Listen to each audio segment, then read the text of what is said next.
Firman Tuhan yang akan saya sampaikan di bawah tema panggilan mengimplementasikan keutuhan dalam kurung kebenaran ortodoksi, ortopati, dan ortopraksi bagi kemuliaan Allah. Ortodoksi ajaran yang benar, ortopati perasaan afeksi yang benar, dan ortopraksi adalah praksis hidup sesuai ortodoksi. Praksis itu berbeda dengan praktis. Praktis bisa liar, tapi praksis harus terikat dengan teori atau terikat dengan ortodoksi. Kebenaran firman yang dirumuskan melalui prinsip penafsiran yang benar berdasarkan iluminasi Roh Kudus pasti menghasilkan teologia, dan teologia yang sejati pasti berdimensi ortodoksi, ortopati, dan ortopraksi. Yang pertama, saya akan membawa kita terlebih dahulu melihat pengertian keutuhan kebenaran. Dalam Alkitab, kata kebenaran diterjemahkan dari dua kata, yakni emet, itu bahasa Ibrani, aletheia, bahasa Yunani, dan truth, bahasa Inggris.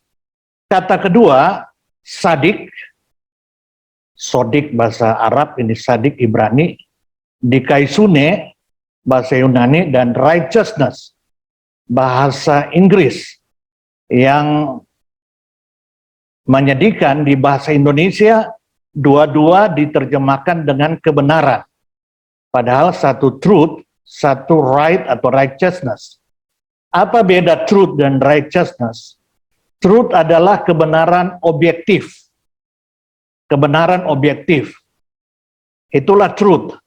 Dan kalau kita hidup sesuai kebenaran yang objektif, truth atau aletheia, maka kita menjadi dikaios, maka kita menjadi righteousness, maka kita menjadi right. You are right. Itu bahasa pengadilan. You are guilty or you are right. Jadi truth adalah kebenaran objektif. Pada waktu kita hidup sesuai kebenaran objektif, maka kita menjadi right, menjadi benar secara objektif dan subjektif. Seperti itu. Jadi truth yang sejati pasti berdampak munculnya righteousness yang sejati. Tidak bisa didikotomikan, dipisahkan. Seharusnya kalau truth yang berasal dari Allah. Kebenaran aletheia dan dikaisune dalam keutuhan ortodoksi, ortopati, dan ortopraksi, baik secara sains dan sains, baik secara ilmu maupun yang melampaui ilmu, sering dalam filsafat ilmu umum dikatakan adi, adi ilmu, dan mereka mengatakan adi ilmu atau meta sains itu hanya hal-hal yang bersifat abstrak, tetapi kalau kita sains itu adalah yang melampaui akal, bukan tidak masuk akal, yang melampaui akal, tetapi yang adalah kebenaran seutuhnya, yang dari Allah. Nah, baik aletheia dan dikaisune ini, semuanya merupakan anugerah Allah, ya. Baik itu aletheia dikaisune dalam sains dan sains, semuanya merupakan anugerah Allah. Saya pakai dalam tanda kutip. Yang saya maksud anugerah umum dan khusus. Sains Allah berikan kepada siapa saja yang dia kehendaki, yang dia pilih. Yang khusus itu hanya kepada orang percaya. Ya, seperti itu. Jadi itu merupakan anugerah Allah, ya, bagi orang pilihan dalam tanda kutip, yang umum maupun yang khusus yang terjadi dan dialami di dalam dan melalui Yesus Kristus, Sang Logos. Jadi baik sains maupun asains, ya, itu merupakan anugerah Allah bagi orang pilihan, baik pilihan secara umum dan khusus, yang terjadi dan dialami di dalam dan melalui Yesus Kristus, Sang Logos. Segala kebenaran, kebenaran sains, asains adalah kebenaran Allah, adalah logis atau logos atau logik, yakni Yesus Kristus. Logik, logika, logos yang menjadi manusia. Ya, karena itu berbagai ilmu lain dikatakan biologi, itu logi dari logos, logik, logis, ya. Seperti itu. Jadi kebenaran Allah baik sains maupun asains, ya, itu logos, itu logis, ya, seperti itu. Kebenaran aletheia dan dikaisune dalam keutuhan tadi, ortodoksi, ortopati, dan ortopraksi, berdasarkan anugerah khusus Allah, ini kebenaran firman, hanya diberikan dalam Yesus bagi orang pilihan Allah sebagai dasar, wujud, dan bukti keselamatan. Jadi saudara, ya, saya tidak percaya orang yang sudah diselamatkan, ya, tidak memiliki aletheia dan dikaisune.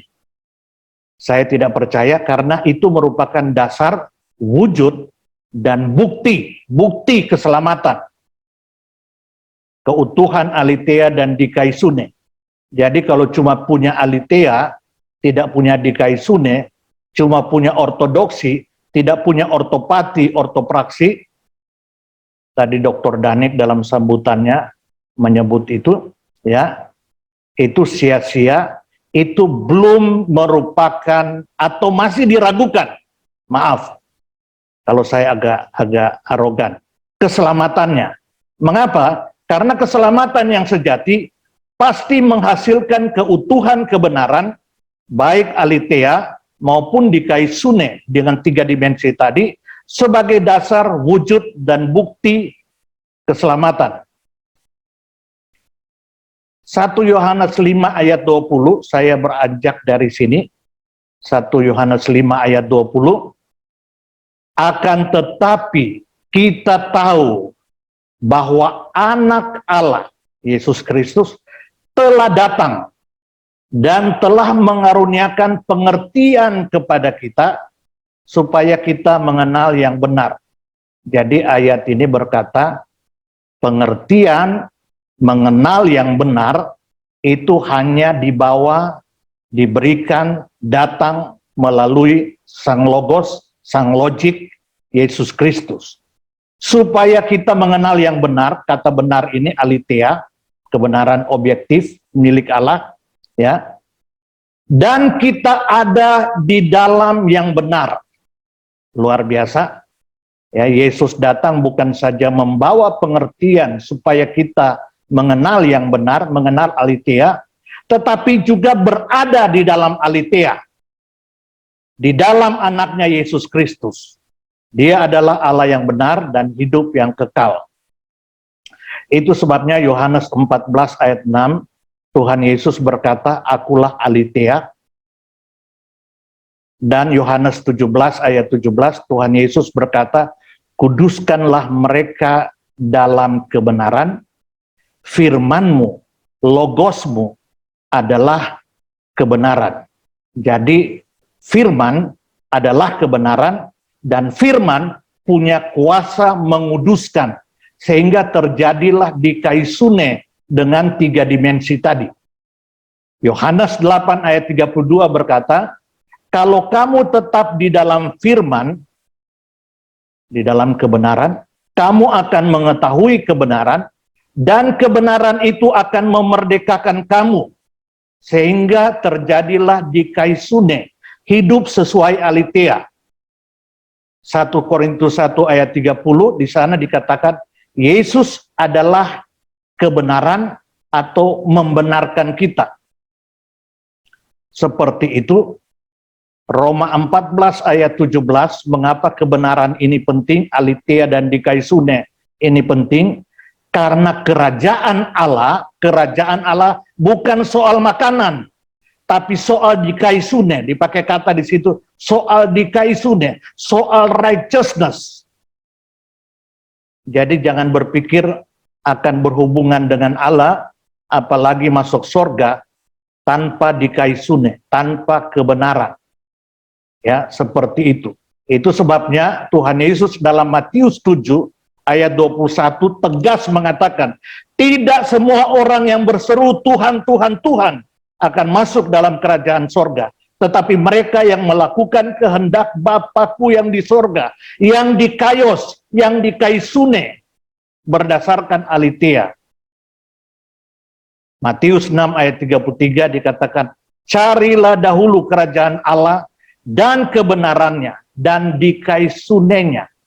Jadi saudara lihat, inilah kebenaran dalam keutuhan aletheia dan dikaisune dengan 3 dimensi, ortodoksi, ortopati, ortopraksi, dan itu hanya di dalam Yesus dan melalui Yesus. Di luar itu tidak ada logika, baik logika sains maupun logika sains, tidak ada. Karena dialah sumber logika, dialah logis itu sendiri, dia adalah logos itu sendiri, dia adalah kebenaran itu sendiri. Saya menjelaskan dengan skema, Allah Tritunggal, Allah yang maha benar, maha adil, maha kasih, menciptakan manusia, ya pasti benar, pasti adil, suci, ya pasti maha kasih karena segambar serupa. Tapi manusia jatuh dalam dosa, menjadi berdosa dan mati, sehingga terpisah dari sumber kebenaran, menjadi tidak benar. Tetapi kita bersyukur Allah yang maha benar adalah Allah yang maha adil. Dia mengaruniakan anaknya yang tunggal, Allah anak Tuhan Yesus Kristus dikaruniakan kepada kita, menyelesaikan masalah dosa dan upah dosa yang adalah maut. Secara objektif sudah terjadi 2000 tahun yang lalu. Bagaimana Allah mengimplementasikan karya penebusan Yesus atas dosa dan upah dosa, Allah Roh Kudus menjamah kita, melahirkan baru kita, memampukan kita bertobat dan beriman pada Yesus. Pada saat kita beriman pada Yesus, kita pindah dari dalam Adam yang pertama ke dalam Yesus, pindah dari dalam Adam ke dalam Yesus.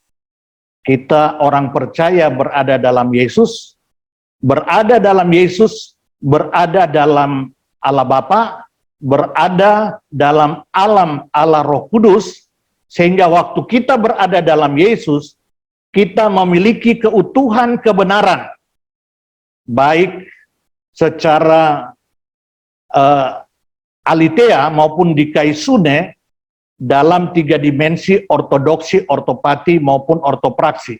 Itu sebabnya saya katakan, kalau orang sudah mengalami peristiwa keselamatan, sudah berada dalam Kristus, kalau dia tidak memiliki keutuhan kebenaran, dipertanyakan keselamatannya. Mengapa? Karena dalam Yesus kita berada dalam aletheia dan sekaligus kita dikaios, kita dikaisune, dibenarkan, menjadi benar. Itu merupakan slogan utama Martin Luther, ya, justification by faith, pembenaran oleh iman dalam anak. Seperti itu. Itu yang pertama. Yang kedua, jadi kebenaran aletheia dikaisune yang kita sudah miliki, saya harap begitu. Kalau belum, ini bisa menjadi evaluasi, itu harus diimplementasikan. Sebab itu tadi judul saya panggilan untuk mengimplementasi keutuhan kebenaran, tidak menjadi semata-mata mercusuar, tetapi harus terimplementasikan keutuhan kebenaran ini. Kebenaran Allah baik aletheia maupun dikaisune dalam keutuhan ortodoksi, ortopati dan ortopati yang sudah dimiliki secara objektif dan subjektif dalam Yesus haruslah diimplementasikan dalam dunia. Secara apa? Saya, Dr. Stefri tahu ini istilah-istilah yang saya suka pakai. Secara infiltratif, konfrontatif, integratif, dan kristalitatif. Bukan untuk diuji atau dikoreksi oleh dunia, tapi untuk menguji atau mengoreksi dunia secara eksploratif yang kualitatif. Saya pakai eksploratif dari eksposisi, ya kajian teoritik kita itu mutlak karena dari Alkitab, hasil eksplorasi, tetapi dibawa ke lapangan dengan memanfaatkan prinsip-prinsip pengumpulan, penganalisa data secara kualitatif, seperti itu.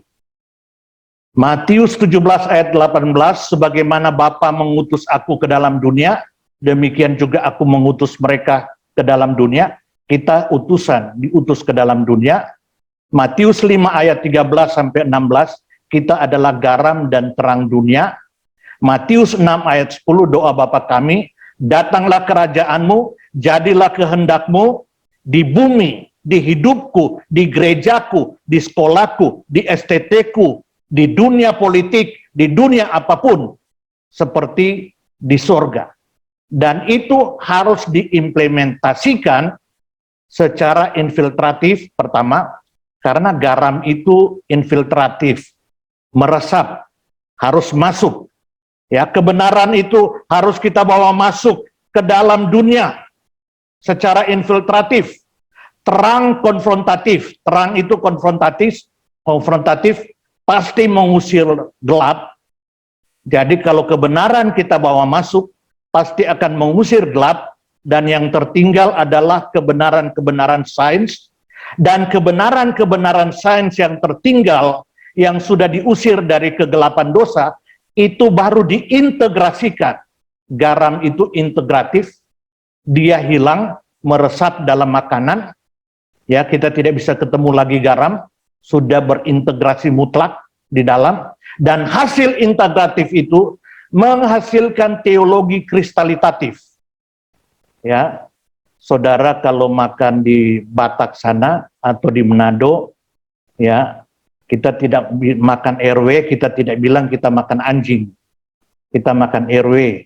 Sudah merupakan kristalisasi dari berbagai bumbu-bumbu, sehingga tidak ada lagi kita berkata makan anjing, tapi makan RW. Itulah hasil kristalitatif. Ini diharapkan dihasilkan oleh gereja sebagai garam dan terang di dalam dunia, dan ini jujur ini kita krisis. Yang terakhir, implementasi keutuhan kebenaran bagi kemuliaan Allah. Jadi implementasi keutuhan kebenaran atau keutuhan kebenaran yang diimplementasikan secara infiltratif, konfrontatif, integratif, dan kristalitatif pasti membawa kemuliaan bagi Allah. Kemuliaan Allah bukan didasarkan pada materi. Saudara bisa menjadi STH, MTH, DTH, punya mobil, punya rumah besar, punya apa saja, ya, itu tidak akan membawa kemuliaan bagi Allah. Karena kemuliaan Allah berdasar pada implementasi keutuhan kebenaran yang secara pasti akan berdampak pada hidup kita, pada input hidup kita. Kita dipanggil untuk memberikan input hidup, input kebenaran. Dosen teologi memberikan input kepada mahasiswa, pendeta kepada jemaat. Output hidup, output kebenaran. Jadi input itu seharusnya yang benar menghasilkan output sarjana orang Kristen yang berkualitas, tetapi juga outcome hidup berdampak luas. Berdampak luas. Ini juga diminta oleh standar 9 daripada akreditasi, ya. borang akreditasi, outcome-nya seperti apa, seharusnya itu sudah dimiliki oleh orang Kristen. Saudara lihat, dampak reformasi, outcome-nya itu sampai ke Indonesia, bagi kemuliaan Allah. Mengapa? Ayat terkenal, segala sesuatu dari Dia, oleh Dia, dan kepada Dia, bagi Dialah kemuliaan. Paulus yang diragukan kerasulannya, dia berkata dalam 2 Korintus 3, dia katakan, saya tidak perlu surat keterangan dari mana kerasulan saya. Kalian orang Korintus adalah surat keterangan saya. Kalian adalah surat Kristus yang dapat dibaca, bukan ditulis dalam daging tapi dalam roh, oleh pertolongan Tuhan. Ya, karena dia katakan, saya bisa mewujudkan kalian menjadi surat Kristus, itu bukan kemampuan saya. NIV berkata, our competence comes from God. Jadi saudara, kalau kita mengimplementasikan kebenaran, Allah dimuliakan. Bukan dengan berbagai unsur materi apapun juga. Tidak. Tetapi melalui kebenaran. Yang utuh, yang aletheia, yang dikaisune, yang berdimensi ortodoksi, ortopati, ortopraksi, maka Allah akan dimuliakan melalui hidup kita, input hidup kita, output hidup kita, outcome hidup kita, bagi kemuliaan Allah. Itu sebabnya Yeremia berkata, beginilah firman Tuhan, janganlah orang bijaksana bermegah karena kebijaksanaannya, janganlah orang kuat bermegah karena kekuatannya, janganlah orang kaya bermegah karena kekayaannya, tetapi siapa yang mau bermegah, baiklah bermegah karena yang berikut, bahwa ia memahami dan mengenal aku, bahwa akulah Tuhan yang menunjukkan kasih setia, keadilan, dan kebenaran di bumi. Sungguh, semuanya itu kusukai. Demikianlah firman Tuhan. Sudahkah kita memuliakan Allah? Sudahkah kita menyukakan hati Allah? Jangan sombong dengan materi apapun, tetapi bermegahlah, karena kita mengenal kebenaran, berada dalam kebenaran, dan mengimplementasikan kebenaran. Inilah panggilan kita, saudara dan saya. Tuhan Yesus memberkati. Shalom. Saya kembalikan. Saya sengaja memakai dalam kurung kebenaran,